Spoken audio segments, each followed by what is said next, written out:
भारतीय पाणीपाग विज्ञानी मानक सम्मेलन को संबोधन करुछंती प्रधानमंत्री नरेंद्र मोदी। सीधा प्रसारण देखौछु। एक और कदम बढ़ा है।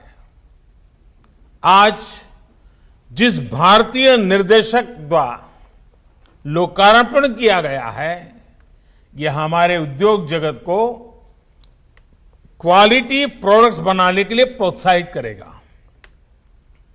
अब food, edible oils, minerals, heavy metals, pesticide, pharma और टेक्सटाइल ऐसे अनेक क्षेत्रों में अपने सर्टिफाइड रेफरेंस मटेरियल सिस्टम को मजबूत करने की तरफ हम तेजी से आगे बढ़ रहे हैं।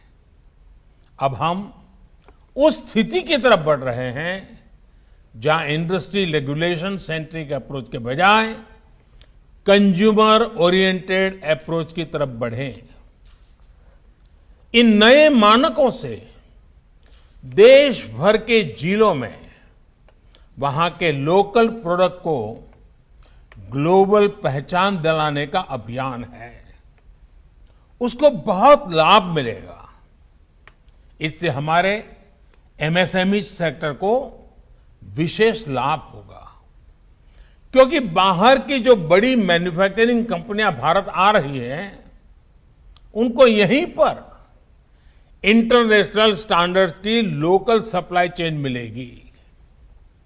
सबसे बड़ी बात, नए मानकों से एक्सपोर्ट और इंपोर्ट दोनों की क्वालिटी सुनिश्चित होगी।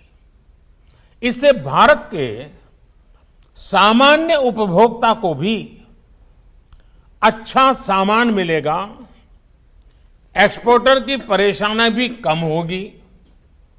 यानी हमारा प्रोडक्शन, हमारे प्रोडक्ट्स क्वालिटी में जितने बेहतर होंगे, उतनी ही ताकत देश की अर्थव्यवस्था को मिलेगी।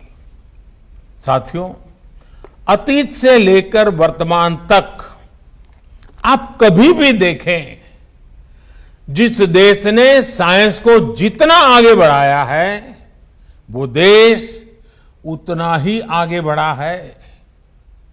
ये साइंस, टेक्नोलॉजी और इंडस्ट्री का वैल्यू क्रिएशन साइकिल है। साइंस से कोई आविष्कार होता है तो उसी के प्रकाश में टेक्नोलॉजी विकसित होती है, और टेक्नोलॉजी से इंडस्ट्री खड़ी होती है, नए उत्पाद तैयार होते हैं, नए आइटम निकलते थे, प्रोडक्ट निकलते हैं। इंडस्ट्री फिर नए रिसर्च के लिए साइंस में इन्वेस्ट करती है, और ये साइकिल नई संभावनाओं की दिशा में आगे बढ़ती जाती है।